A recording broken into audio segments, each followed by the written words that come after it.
within reason, I can do whatever. I'm gonna have to share my screen first. Anyways, hello, I'm Sarah, and as I said, I am an American, but I've been living in Norway for the last 20-something years, and I am the college director for Water Park Montessori, and we are lucky to be one of the partners for this project.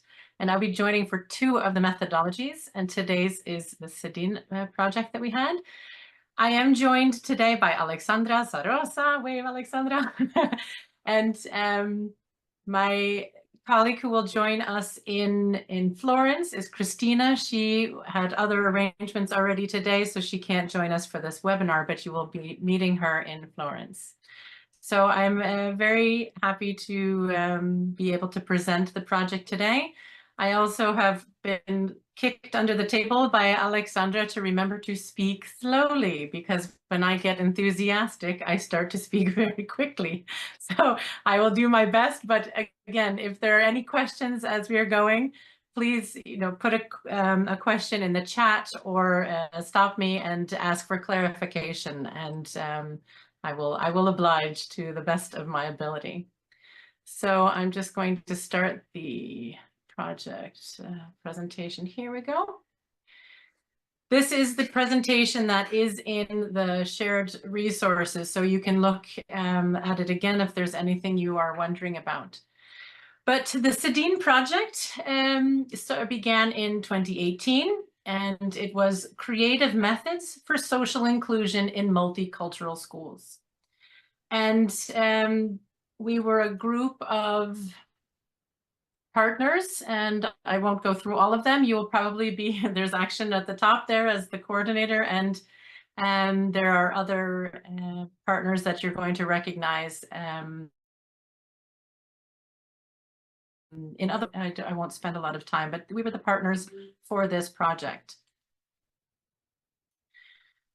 The project itself was based on creative methodologies, and the 2 that we used to offer the methodologies, one was creative learning and the other was the Montessori method.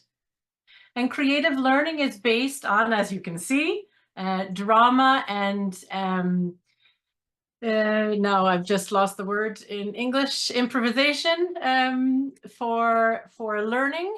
And as you can see, they're becoming, I'm guessing here that they are either, tigers or scary monsters of some sort to be to increase learning. So one of the things that was at the core of what we wanted to do was social inclusion, and also for being able to support multicultural schools and through creative learning, through improvisation, through drama, through this active learning, you can include all your students to some degree. And that is what we were wanting to show.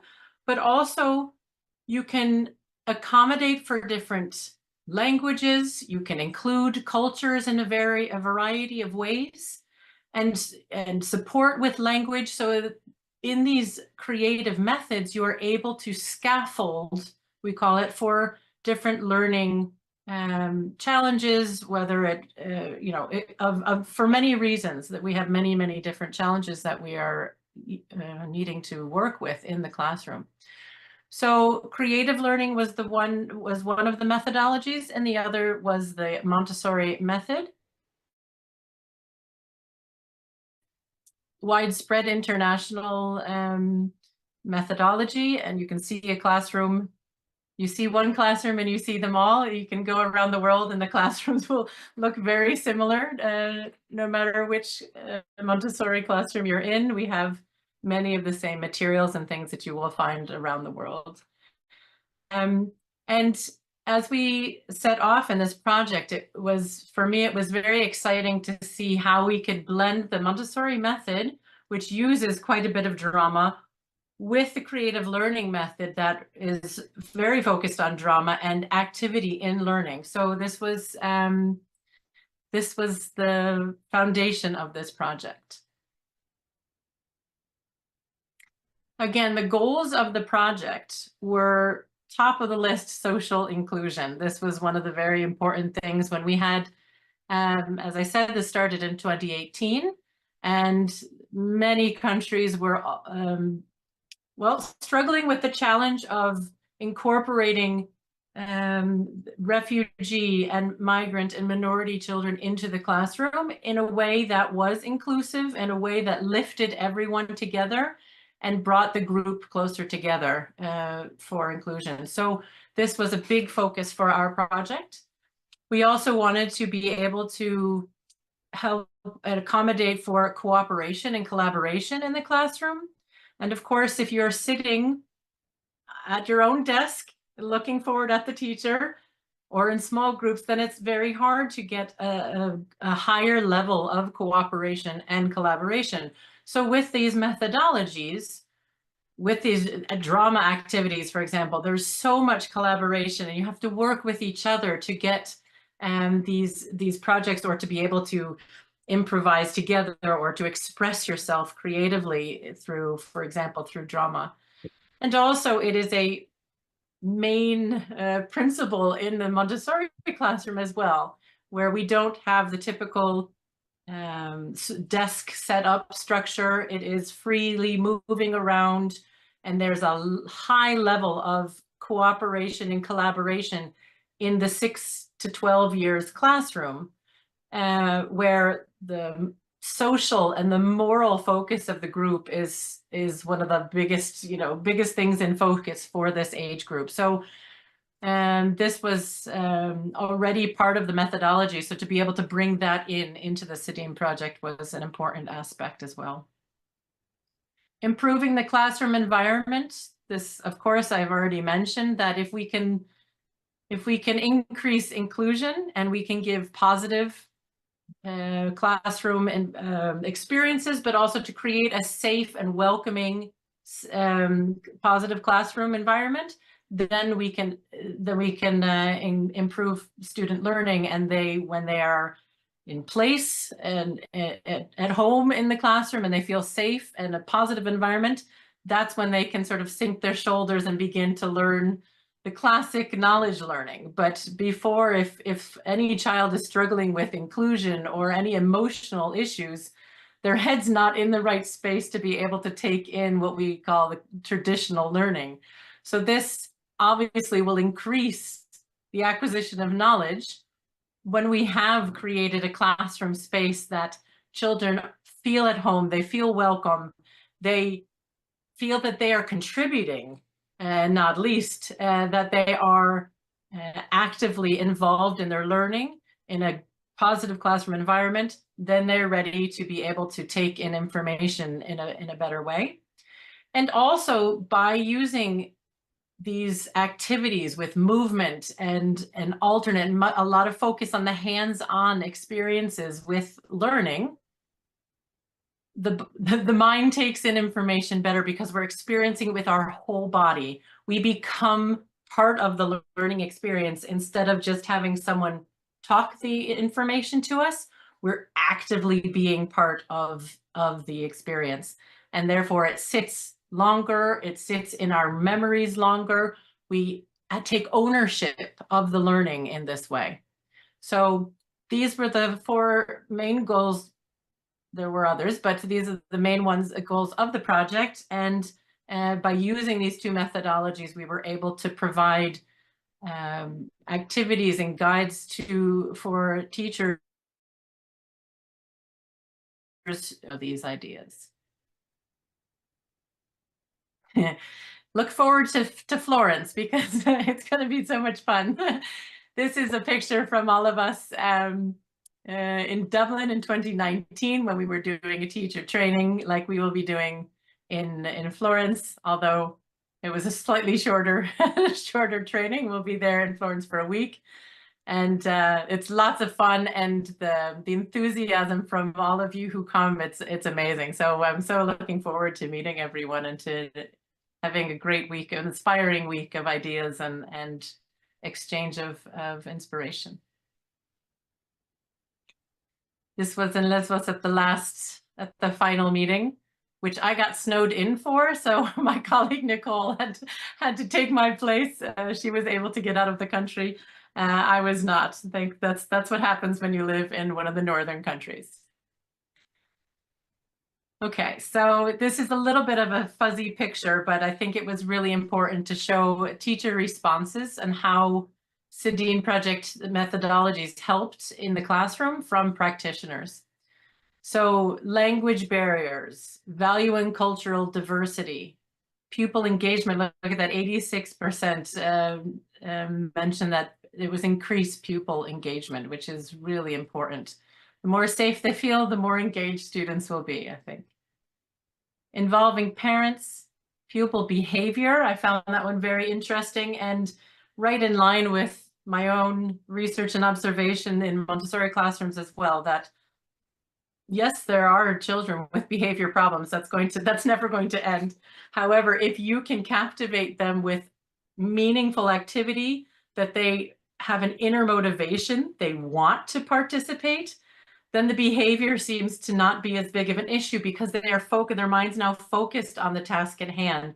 They want to participate. They're not reacting and resisting maybe a traditional teaching setting or a learning setting. So that I think was really interesting. And then of course, the last point of the integration of migrant children, that to me, that doubly warms my heart when I see that they are being better able, they felt more integrated. The teachers maybe felt that they were able to integrate them better into the classroom activities as well, being able to use different ways to include the children. So very good results there. So some core Montessori principles here. The first one is that the Montessori approach is a life philosophy. And unfortunately, I say unfortunately, but when Maria Montessori originally started writing about her methodology, she did not call it the Montessori method. She did not want it called her name at all because she understood that this was not just something that only she came up with. She writes about this in one place. It was not just the work of one person. This is many ideas from many people put together into one approach. And also it was based on her observation over many years working with children, hands-on with the children and scientifically observing them. So when we talk about Montessori, it sometimes gets misunderstood as some strange little cult-like or religious aspect to it, but really it is pulling together of many different ideas into a philosophy. And it is not just a methodology for a child's classroom. There are many parts of the philosophy that apply to people of all ages. So it has to do with the way humans are. She also went a lot into anthropology. So how we learn as human beings, the physical learning, structure of our brains, and how, for example, hands-on learning works. But also, she speaks a lot and writes so much about the spirit, what she called the spiritual preparation of the teacher. And she didn't mean in a religious sense, but what she meant was that self-reflecting and self-observation that we should have in how we approach, for example, in a classroom, rather than being the one that needs all the, all the attention and I come in and do my thing and I expect children to watch me. But it's really, we're changing the role of the teacher. And I'll get to that in a minute. There are so many things that she writes about also on peace education. This is really just as relevant today as it was 100 years ago when she was writing and fighting for it. She worked with the White Cross, which she was working with displaced children after the First World War. And her philosophy is, and she writes it in her book, Education and Peace, that education, wars is the work of is the job of politicians to fix. but the way we approach the children with the respect and the inclusion, that's where we can start bringing world peace more and more into our society, because they're growing up with that understanding of social inclusion and collaboration and respect for each other. So I think I just gave myself some goosebumps there, but that's what we mean as it being a life philosophy. The prepared environment, this is a key. One of the first things that we talk about is because in order for all of these things to happen, we need a structure that is prepared for the children to be able to choose these hands-on materials, for them to be able to collaborate without interrupting someone else. So there's a lot that goes into preparing the physical environment of a Montessori classroom, as well as the routines and things that we have that are structures that allow us to have a freedom in the classroom. There's so many things that you can read. It is a well-known methodologies, and there's many sources that you can read more about this. But the prepared environment is one of those. It is a structure that allows us to have the freedom of that the children have to move around and make their own choices about what they want to work with. And that is very different from a traditional classroom where the teacher tells us, the whole group, this is what we're going to work with now. I mentioned the role of the adult. And again, here, this is very different from the traditional classroom, because we are no longer the main source of information. We are not the teacher anymore. We are just a guide. And that tends to be one of the most difficult things for traditional teachers. I speak for myself as well. I've been there, to change our attitudes, because we are so used to being the one that has to be in full control. We're the one with the information. We need to make sure that the children are doing what we think they should be doing. But now we're going to switch that around in the Montessori classroom. We are there to guide. So in the learning process, there are 3 main stages. The first one is what we call the exposure stage. And that is when we present something to the children. And when you are, our role as an adult, that is to tell inspiring stories. We're going to get to that. That's one of our big things, is the drama in the stories. And these lessons that are just showing very objective lessons to inspire the children to start to learn. Then we move over into the experience phase, which is where the children are then working with the materials, working with the concepts that we have presented in the exposure phase. They're out finding information, they're doing experiments, they're researching things. There's a very big and expansive possibilities for what they can be doing in that stage. You have to have a prepared environment for that to happen. Otherwise, it can be chaos, and we don't want chaos. And also, our role as the adult, we are the ones who are inspiring in the first stage, but during the experience stage, in that second stage of exploration and curiosity, we are only there guiding. So we are guiding their experiences, we are guiding their curiosity, but we are not front and center and leading it. And then we have the final stage of learning, which is the creative expression, where they can then come out with a project or with some sort of a poster that they showcase their learning. They can teach, they can tell about their learning in that third stage. In order for this to happen, we need concentration. So this is why in a Montessori classroom, we have what we call the work cycle of a minimum 3-hour period of uninterrupted work time. So we don't have classes, changing every 45 presentations that happen throughout that work cycle. But it is possible for a child to choose to work on a project and sit there and work on it for 3 hours uninterrupted. And this is such a powerful tool, really.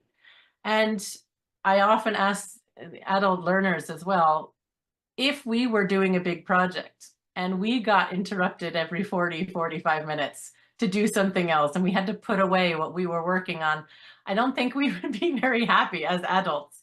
So why would we do that to our children? The work cycle allows them to choose and get deeper and deeper into, in full concentration, to be able to, you know, that feeling of satisfaction when they finish something. They've been able to go from the very first idea and work all the way through until they felt that they were completed with it. So this is really, really important. Concentration has many, many other levels as well, but this is not this is not a 2-year course on Montessori method. Independent learning, of course, within that prepared environment, within those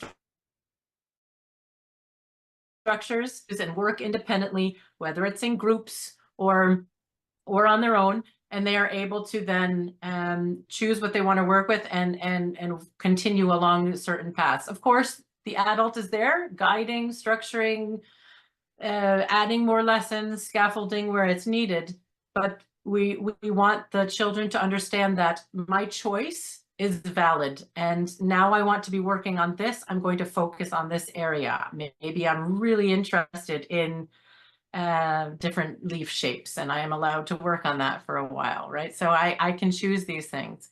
At the same time, the guides, the adults, the teachers, they're giving small lessons to make sure that the children have, you know, the instruction that they need to continue going, and that they won't miss. We're not afraid that they'll miss half of their education because they chose something else.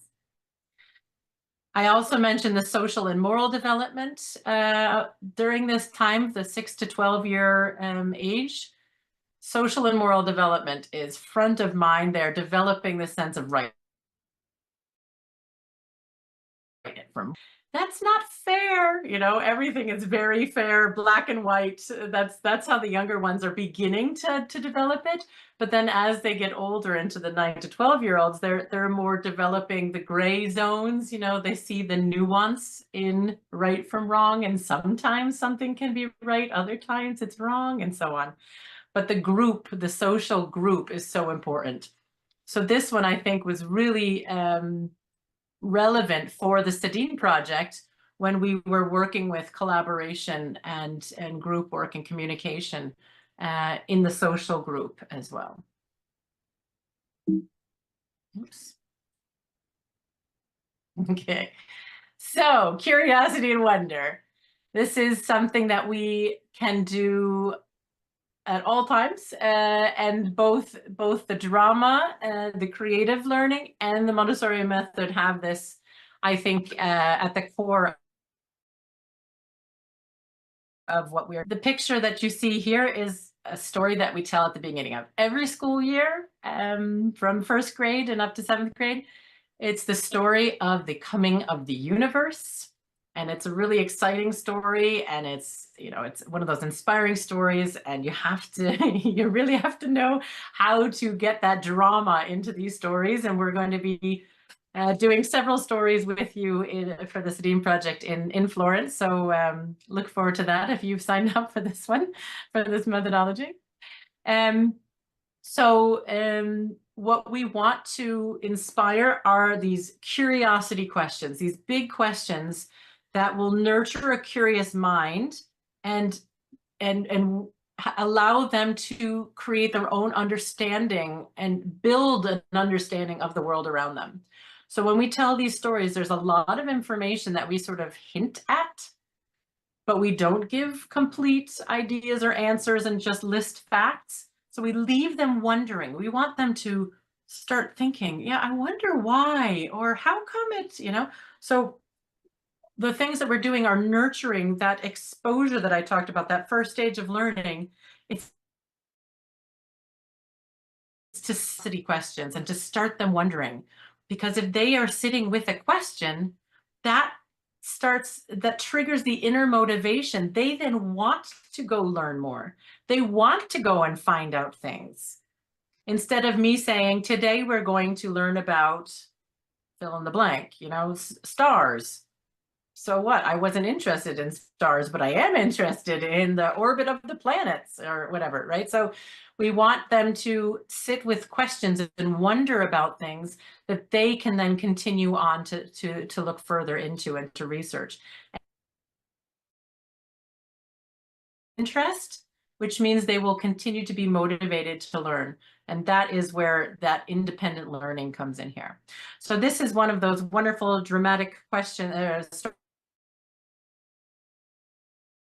that were a version of it. As you can tell, there's a lot of stuff that has to be brought with it, but we'll do our best. Cosmic education is really our curriculum for 6 to 12 in the Montessori. We're looking at everything in our cosmos. Everything in the universe is fair game for learning, as an avenue of, I want to research something. And what Montessori talked about is that there's an interdependency within actions affect other things. I am dependent on the sun just as plants are dependent on the sun. We are dependent on each other as far as the social goes. Humans are dependent on each other and so on. So we're looking at how everything is interconnected in the universe. And that's why we tell these big stories, is because we're giving a large umbrella for which they can then connect. It gives a reference point for all the information. Because Montessori says that giving just facts, random facts here and there, that causes confusion. But giving information in context with these stories and giving them places to relate their information to, that creates understanding. So here we have the great lessons. We tell these lessons every school year, and we change them up a bit so that the ones who have maybe heard it 4 or 5 times, they don't get bored of them. But it's almost like they're going back, to revisit a friend, oh, I remember this story. And sometimes they want to help out, and they often come with good questions during, and it's really fun to watch how they react the older they get. And the more times they've seen these stories or heard these stories, the more they show an interest or an ownership of them almost. So like I said, the first story is the story of the universe. And that sets the stage from, the Big Bang all the way up until the universe starts to form and things happen. There's a star in one of the galaxies, and that's the sun. And the sun, then we have particles from the sun. That is the Earth. And the Earth cools down and everything settles. And we end the story with the fact that things are settling down on Earth, and very soon it will be just prepared for something else to happen. And we sort of leave off at that sort of cliffhanger that something's coming. Yeah. So then the next story, and this can be done in a few weeks or it depends on how you want to organize it. We then start off with this coming of life. So we've ended the last story with something's ready to happen on Earth. And we start then with the development of life on Earth, all the way from the single-celled little organisms, all the way up until a new creature arrives at the very end, this little red strip of time, very short comparatively to the rest of the development of life. And that new special being, everything is ready for that special being to arrive. And of course, that's the humans. And that's where we leave off on that second story. The third story starts with the coming of humans. And so we start with the very early humans, and we talk about the development of human beings all the way up to when we get into, for example, small groups. And so we talk about the Stone Age and up until civilizations. And so we talk about the development of human beings. And then there's two, once we've arrived with the stories there at the end. And one is the story of writing or written communication. writing letters. This is not something we are born with an innate understanding of. This is actually a human invention, and it's an amazing invention. And it's very interesting because often teachers will get very stressed that their children haven't learned to read and write yet. And the point is, well, this is something that we actually need to learn because we don't understand it intuitively. So this is really exciting to do, to go through the history of written communication. And then we have as well, you can do these parallel. We have the story of number, which is very exciting to see how we used to, you know, the different systems of calculating things and different number bases, and so much fun. So these are the 5 great stories, and everything else that we do in the classroom for the full year, that can get related back to one of these 5 stories. And it's really exciting to see. We've now set a full umbrella that can give context for all the learning we do the rest of the school year. It will now relate in sequence in a holistic way. So it's not scattered facts that aren't relevant to something else. We have a context that we. This is in Norwegian, my apologies, but I will do my best to try and translate a little bit. This is from, in Norway, we're one of the few countries that actually has a Montessori curriculum approved by the government. So here we have the first story, which is the coming of the universe.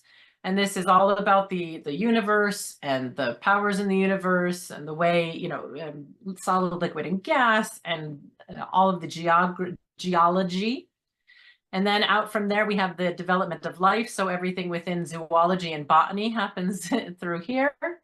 Then we have the story of human beings, and that brings us out into all of the culture that we have, some social studies. And then we have the 2 number story and the story of written communication, which of course goes into all language work and all of literacy. And of course, this one goes into all mathematics that we do. So this is showing that everything that we have in our curriculum can be related to these 5 stories. Whoops.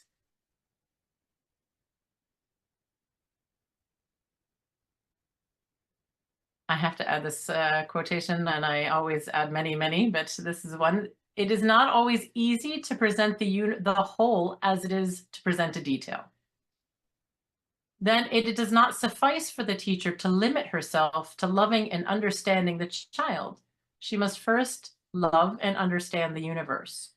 So when we are working with children, and when we are working with making the drama and the storytelling and inspiring the children when it comes to, for example, looking at the everything that we find, and we can make it dramatic, and we can involve them in these activities that are hands-on activities that inspire them to work together, to research, to listen to different opinions on things, can you imagine? Or to hear different cultural representations of things. We're looking at the whole universe. And it's not as easy to present that whole as it is to just present one detail.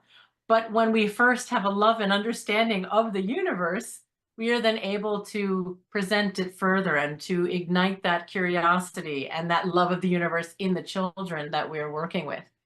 So when we are looking at the activities for this project now, when we get into Florence, we're going to look at how we can use drama and storytelling and active activities, you know, active hands-on materials and interactions to get into this wholeness, this learning that relates to many other things, and also has an element of collaboration, cooperation, and inclusion, that everyone can take part.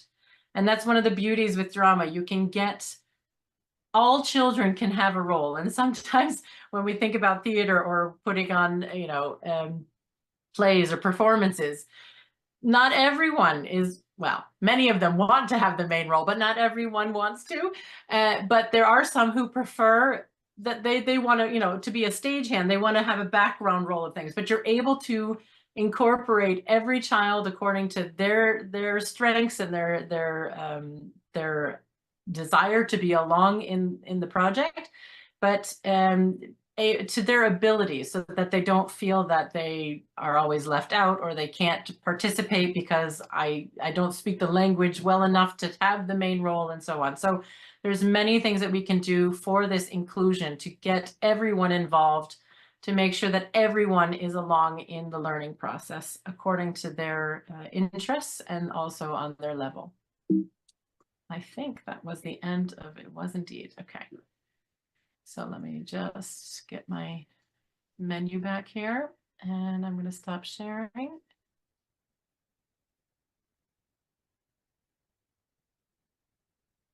All right, got all sorts of windows here.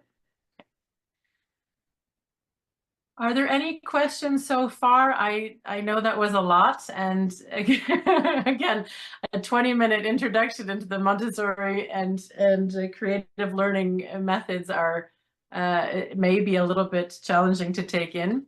Of course, I represented the Montessori method, so I know, and I'm much more capable to talk about the Montessori method, but with the drama, we're going to be doing activities there. And also there are other methodologies that are using the drama as well. And so you'll get a good idea of how to incorporate this and get some ideas of how we can take traditional lessons and change them around so that we can do it in a more active and inclusive way.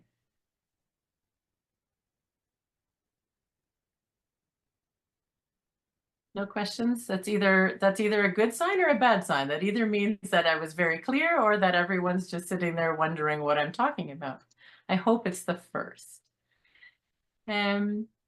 One activity that we did do that I would love to try and I'm looking here to see where I can, the whiteboard, there we go. Okay, so one of the activities we did in the SEDIN project, which was really fun, and I also did it via Zoom last time I did this presentation for the partners, and that is to look at different topics from intercurricular way.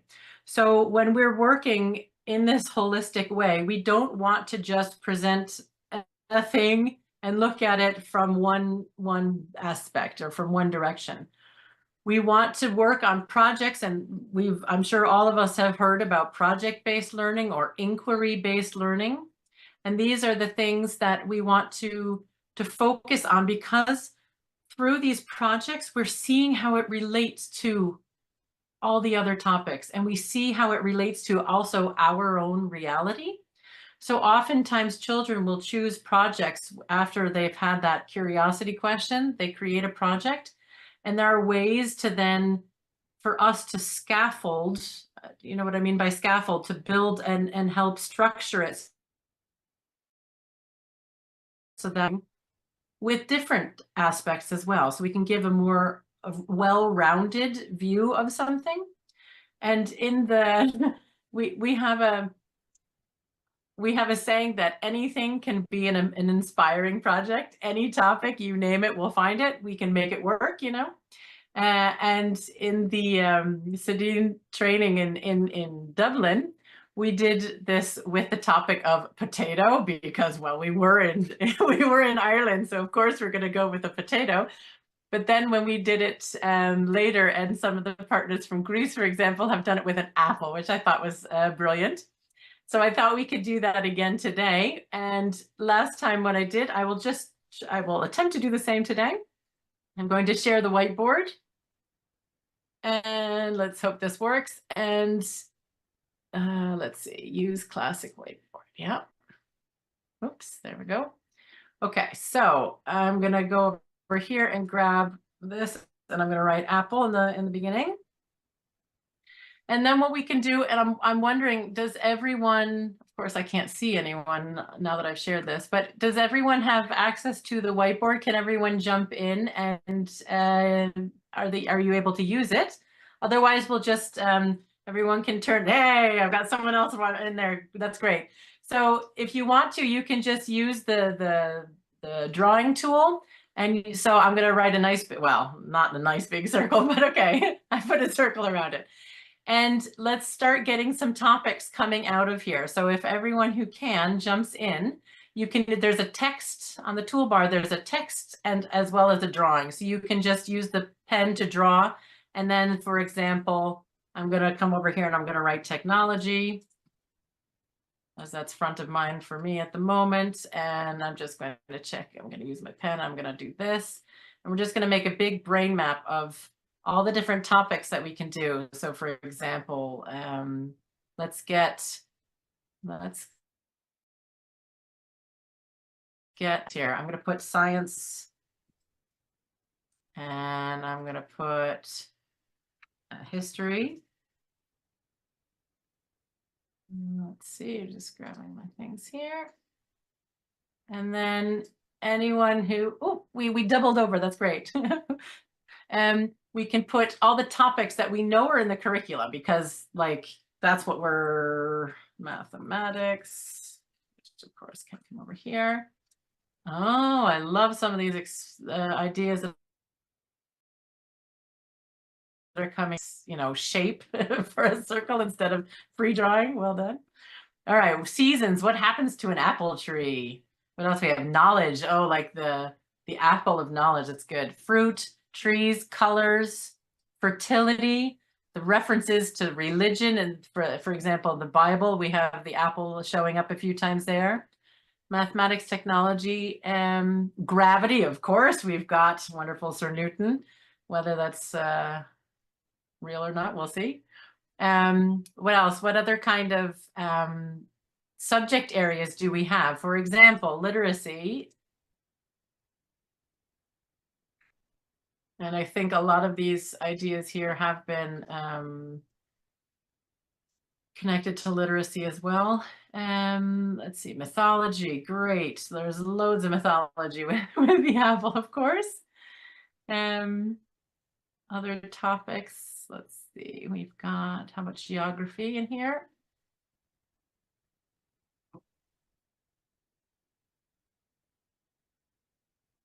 Oops. I obviously am not very good with mouse drawing here.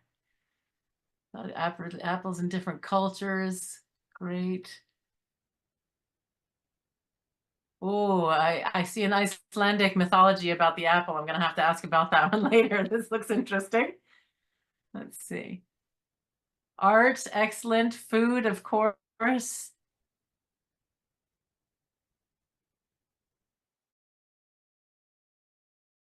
When you say art, I know exactly which painting I'm thinking of. with the apple in front of someone's face, maybe. All of my creativity decreased in the moment somebody said food. Now I'm done. I forgot apple is a food. Like now it's apple pie. Well, you know, it's that season as well. So I just went apple picking with my kids yesterday. So I've got so many apples that I've been baking. So food is very front of mind for me as well. Strudel and oh yes. Apple juice and applesauce and everything apple. All right, let's come off of mathematics. How can we get apples into mathematics? It's like the typical one of, you know, I have this many apples and this many oranges. How many pieces of fruit do I have? You know, like in word problems, fractions. There we go. Great. Cutting up apple slices. How many do we have there? Fairy tales. That's great. Snow White, for example. That's the first one that pops into mind.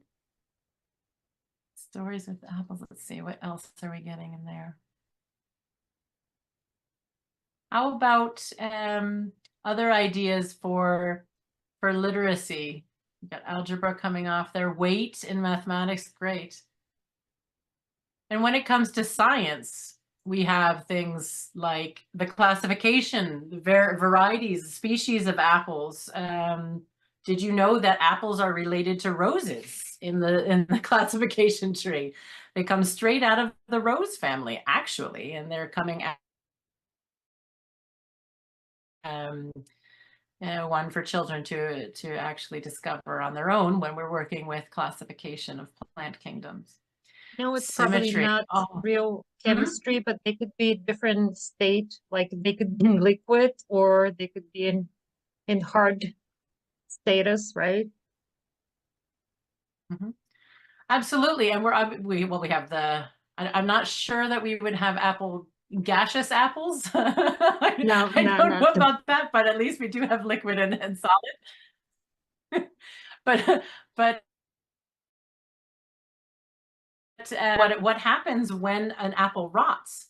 We have a whole kingdom of fungus, for example, and how important are fungi for the rest? You know, as part of this interdependency, why do we need fungus? Why were they an important thing that came out of the water on land during the story of the coming of life? Because they help us. What if we didn't have anything to break down all of the waste, for example? So this is really important to understand that interdependency of everything has a role in this wonderful thing that we call universe and life. Any more suggestions here? Physical education, how about that? That's another topic. Don't forget that we can get apples in there. Obviously, we can talk about nutrition when it comes to an apple, but also, is there anything that we would do with physical education? How, you know, language, apples in many different languages, you know, this is how I say apple in my language. How do you say apple? And then we start getting into etymology, word roots, language families. It can go on forever. So we also in art. In art? Did you say? In art, yeah, absolutely. Yeah. Art, yeah. Apples in art, different apples in different arts. Yeah. I can't draw for some reason. Exactly. And not just, and seeing how, for example, in still lifes, how artists have used apples throughout art history. That's a great way to compare it. How has the apple been used in modern art compared to classical art and so on? So you're able to use it to compare how human beings have thought about this object. This apple is just a simple thing, yeah? And the other thing we can think about is in language, I kind of just lost it. Not just the words and yeah, I'll think about it again. Oh, idioms, yeah, expressions, right? How we use apples in our expressions to, you know, to express different ideas.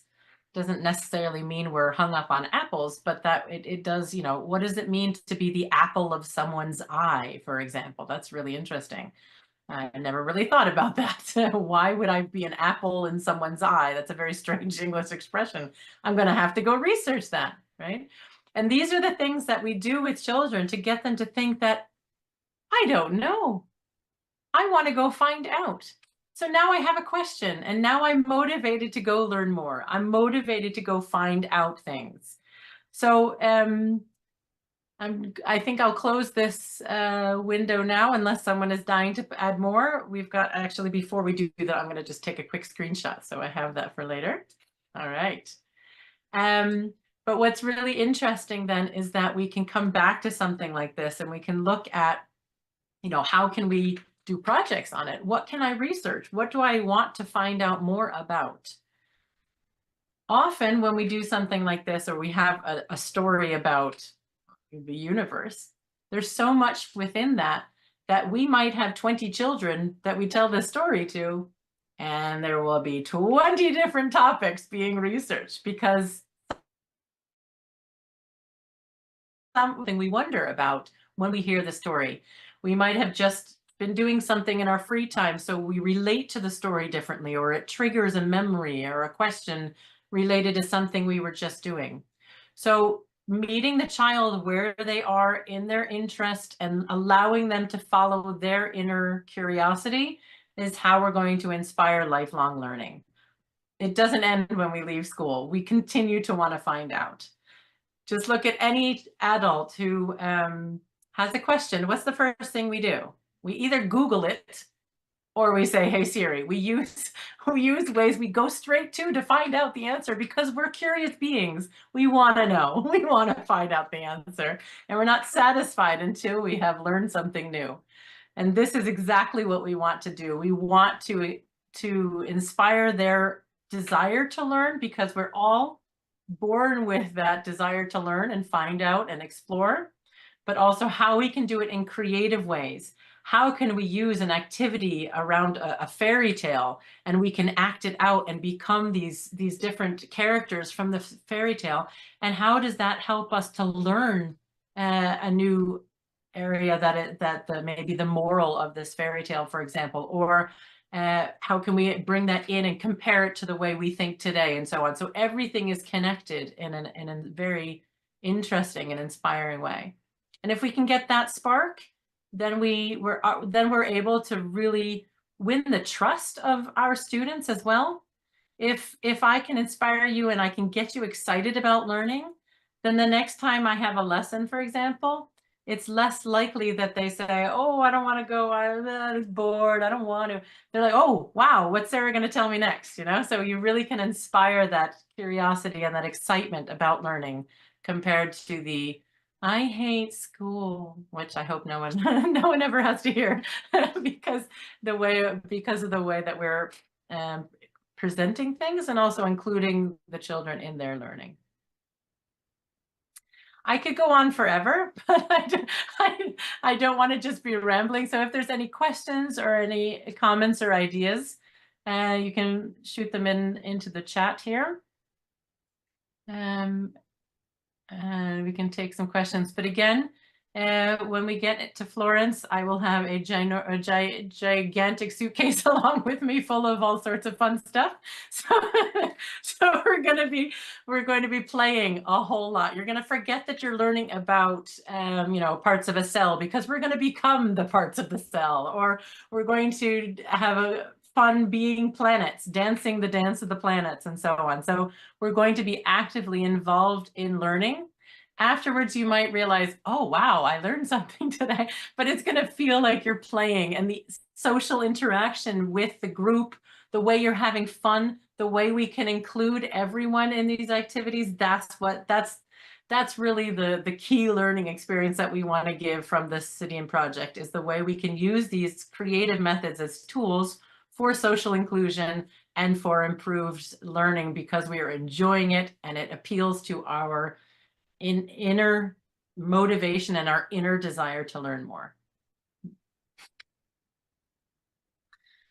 All right, no more questions. So Kostas, I guess I get to give it back to you. Thank you, everyone, and see you soon.